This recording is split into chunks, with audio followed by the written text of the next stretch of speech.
आज आपण पाहणार आहोत इरा सेशन 36। तर सगळ्यात पहिले आपल्याला सेशनचा परिचय इथून पाहून घ्यायचा आहे। संपूर्ण परिचय पहा, त्यानंतर ॲनिमेटेड टॅबवर जायचं आहे आणि याच्यामध्ये जेवढे ऑरेंजमध्ये प्रश्न दिलेले आहेत तर सर्व आपल्याला व्हिडिओ वगैरे सर्व पाहून घ्यायचे आहे। त्यानंतर यामध्ये टेस्ट युअर नॉलेजवर क्लिक करा आणि त्यानंतर इथून नॉलेज चेक आपल्याला चालू करायचं आहे। स्टार्ट एक्झामवर क्लिक करा आणि नॉलेज चेकमध्ये बघा 4 प्रश्न दिलेले आहे। तर पहिला प्रश्न, आपण आपल्या प्रेझेंटेशनमध्ये एका चित्राला ॲनिमेशन अप्लाय करीत आहात। चित्र ॲनिमेट करताना पुढीलपैकी काय उपलब्ध नसते म्हणत आहे। तर काय नसते बघा, तर बिफोर प्रिव्हियस हे ऑप्शन नसते। ॲनिमेशन इफेक्ट कशासाठी वापरले जाते म्हणत आहे। तर ॲनिमेशन इफेक्ट कशासाठी वापरले जाते, तर टेक्स्ट किंवा पिक्चर ॲनिमेट करण्यासाठी वापरले जाते। पॉवरपॉईंटमध्ये आपल्याला पिक्चर किंवा टेक्स्टला pre design animation effect apply केल्यानंतर तो इन्हॅन्स करता येत नाही म्हणत आहे। तर इन्हॅन्स करता येते किंवा नाही, तर चूक आहे। पॉवरपॉईंटमध्ये ॲनिमेशन इफेक्ट केवळ शेपलाच अप्लाय करता येते म्हणत आहे। तर याचं उत्तरसुद्धा चूक आहे। त्यानंतर SIMवर क्लिक करा आणि यामध्ये एंड एक्झाम हे नाव टाकायचं आहे आणि कन्फर्म बटनावर आपल्याला क्लिक करायचं आहे। तर आपला स्कोर्स बघा पूर्णपैकी पूर्ण इथं आलेला आहे। त्यानंतर यामध्ये जा आणि याच्यातले सर्व व्हिडिओ आपल्याला पाहून घ्यायचे आहे। त्यानंतर टेस्ट युअर नॉलेजवर जायचं आहे आणि दुसऱ्या याच्यातनी नॉलेज चेक दिलेला आहे, तर इथून स्टार्ट करा। तर याच्यामध्ये सुद्धा 4 प्रश्न दिलेले आहे। तर पहिला प्रश्न, मायक्रोसॉफ्ट ऑफिसच्या ऑनलाईन व्हर्जनमध्ये टेम्पलेट बघण्यासाठी तुमच्या ब्राउझरच्या ॲड्रेस बारमध्ये डॅश टाईप करा म्हणत आहे। तर काय करायचं आहे टाईप आपल्याला, तर office.com हे टाईप करावं लागेल। फुल स्क्रीन मोड एक्झिट करण्याकरता तुमच्या कीबोर्डवरील डॅश की दाबा म्हणत आहे। तर त्यावेळेस इस्केप ही की दाबा लागते आपल्याला। मायक्रोसॉफ्ट ऑफिसच्या ऑनलाईन व्हर्जनमध्ये पॉवरपॉईंट टेम्पलेट शोधण्यासाठी डॅश आयकॉनवर क्लिक करा म्हणत आहे। तर पॉवरपॉईंट टेम्पलेट शोधण्यासाठी डॅश आयकॉनवर क्लिक करा म्हणत आहे। तर याचं उत्तर पॉवरपॉईंट आहे। मायक्रोसॉफ्ट पॉवरपॉईंटच्या ऑनलाईन व्हर्जनमध्ये तुम्ही एक क्विज गेम क्रिएट केला आहे। फुल स्क्रीन मोडमध्ये ती क्विज पाहण्यासाठी तुम्ही डॅश कराल म्हणत आहे। तर याचं उत्तर प्रेझेंट आहे। त्यानंतर SIMवर क्लिक करा आणि यामध्ये एंड एक्झाम हे नाव टाकायचं आहे आणि कन्फर्म बटनावर आपल्याला क्लिक करायचं आहे। तर आपला स्कोर्स पाहून घ्या, पूर्णपैकी पूर्ण इथं आलेला आहे। त्यानंतर आपल्याला सिम्युलेशनचे प्रश्न दिलेले आहेत। तर सिम्युलेशन प्रश्नावर क्लिक करा आणि इथून स्टार्ट करायचं आहे। याच्यामध्ये बघा 2 प्रश्न आहेत, तर इथून चालू करा। पहिला प्रश्न बघा, तुमचे प्रेझेंटेशन प्रिंटिंगसाठी योग्यरित्या फॉर्मॅट केले आहे याची नेहमी खात्री करा। तर तुमचे प्रेझेंटेशन PDF म्हणून एक्सपोर्ट करा म्हणत आहे। तर त्यासाठी फाईल टॅबवर जायचं आहे, एक्सपोर्टवर क्लिक करा, क्रिएट PDFवर क्लिक करायचं आहे, याला नाव द्या आणि त्यानंतर इथून पब्लिश बटनावर क्लिक करायचं आहे अशा प्रकारे। आणि त्यानंतर आपलं उत्तर सबमिट होऊ द्या। नेक्स्ट क्वेश्चन, सेव्ह ॲजचा वापर कार्यरत प्रेझेंटेशनची रनाची प्रत बनवतो आणि मूळ सादरीकरण अबाधित ठेवतो। त्यामुळे इन्फोग्राफिक पोस्टर नावाने सेव्ह ॲज वापरून दिलेले सादरीकरण तुमच्या डेस्कटॉपवर सेव्ह करा म्हणत आहे। तर फाईल टॅबवर जायचं आहे, सेव्ह ॲजवर क्लिक करा, त्यानंतर डेस्कटॉप निवडायचं आहे, त्याला नाव द्या आणि त्यानंतर सेव्ह बटनावर क्लिक करायचं आहे अशा प्रकारे। आणि आपलं उत्तर ऑटोमॅटिक सेव्ह होऊ द्यायचं आहे। SIMवर क्लिक करा आणि यामध्ये एंड एक्झाम हे नाव टाकायचं आहे आणि कन्फर्म बटनावर आपल्याला क्लिक करायचं आहे। त्यानंतर बघा आपल्याला सेल्फ पाथ लर्निंग सोडवायचं आहे। तर सेल्फ पाथ लर्निंगवर क्लिक करा आणि इथून प्रोसीड बटनावर क्लिक करायचं आहे।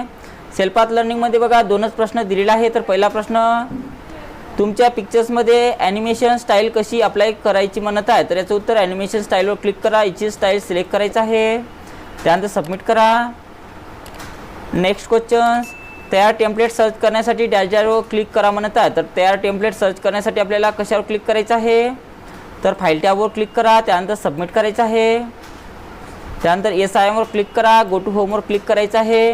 तर अशा प्रकारे आपलं सेल्फ पाथ लर्निंग झालं। त्यानंतर आपल्याला guide do it yourself सोडवायचं आहे। तर इथून स्टार्ट करा। याच्यामध्ये बघा 5 प्रश्न दिलेले आहेत, तर इथून स्टार्ट करायचं आहे।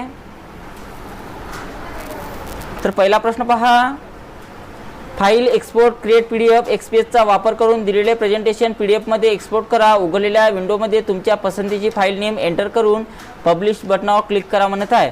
तर फाईल टॅबवर जा, त्यानंतर एक्सपोर्टवर क्लिक करायचं आहे, क्रिएट PDFवर क्लिक करा, त्यानंतर आपल्याला काय करायचं आहे, डेस्कटॉप निवडायचं आहे आणि याच्यातनी कोणतंही फाईल नेम टाका म्हणत आहे। तर याच्यातनी आपण फाईल नेम टाकू एखादं कोणतंही।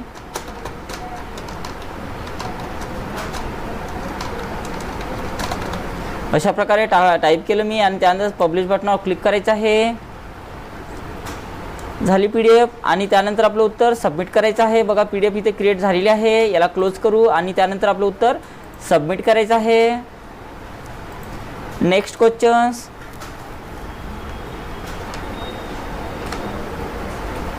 पॉवर पॉईंट प्रेझेंटेशन ओपन करा आणि फाईल टॅब न्यूचा वापर करून ब्लँक प्रेझेंटेशन ओपन करा आणि डिझाईन टॅब थीमचा वापर करून तुमच्या आवडीची कोणती थीम अप्लाय करा म्हणत आहे. तर त्यासाठी पॉवर पॉईंट प्रेझेंटेशन ओपन करा म्हणत आहे. तर इथे सर्च बॉक्समध्ये जा आणि त्यातनी आपल्याला पॉवर पॉईंट टाईप करून घ्यायचं आहे. पॉवर पॉईंट टाकल्यानंतर बघा सुरुवातीला ॲप्लिकेशन आलेलं आहे पॉवर पॉईंटची, त्याच्यावर क्लिक करून ओपन करून घ्या. त्यानंतर याच्यातून आपल्याला ब्लँक प्रेझेंटेशन घ्यायचं आहे. ब्लँक प्रेझेंटेशन घेतलं त्यानंतर आपल्याला डिझाईन टॅबमध्ये जायचं आहे आणि त्यातली कुठली एखादी थीम आपल्याला निवडा म्हणत आहे अशा प्रकारे. त्यानंतर आपलं उत्तर सबमिट करा. ओके करायचं आहे. Next questions.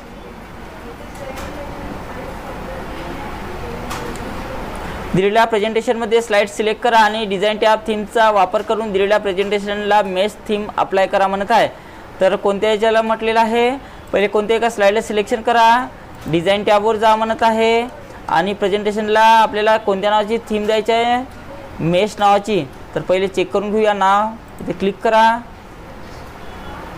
नाव चेक करायचं आहे मेश.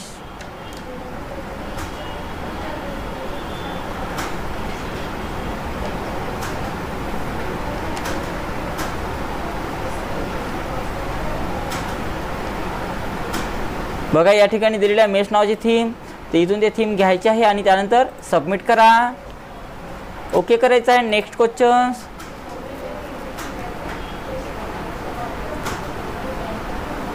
दिलेल्या प्रेझेंटेशनमध्ये स्लाइड क्रमांक 2 मधून category 1 question follow text select करा आणि होम टॅब फॉन्ट ग्रुपचा वापर करून टेक्स्ट बोल्ड करा म्हणत आहे.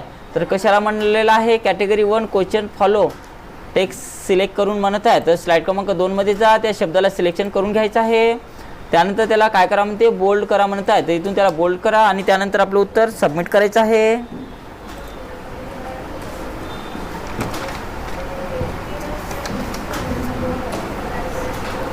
ओके करा. त्यानंतर नेक्स्ट क्वेश्चन्स लावायचं आपल्याला इथून.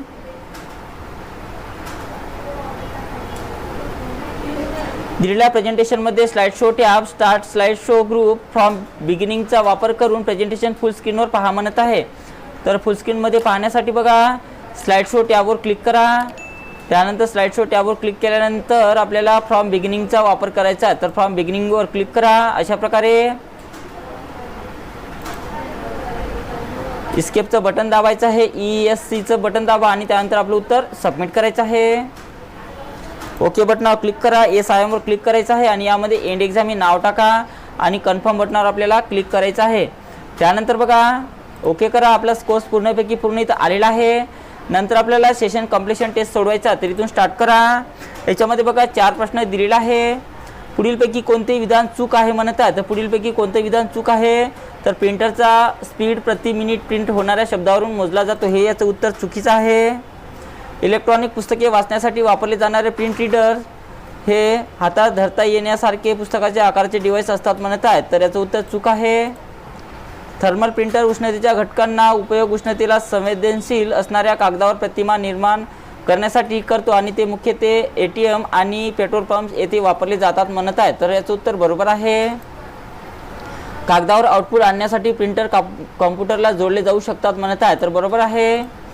SIM वर क्लिक करा आणि यामध्ये एंड एक्झाम हे नाव टाकायचं आहे आणि कन्फर्म बटनावर आपल्याला क्लिक करायचं आहे. तर अशा प्रकारे आपलं स्कोर्स पूर्णपैकी पूर्ण इथं आलेला आहे आणि आपलं इरा सेशन कंप्लीट सोडवणं झालेलं आहे.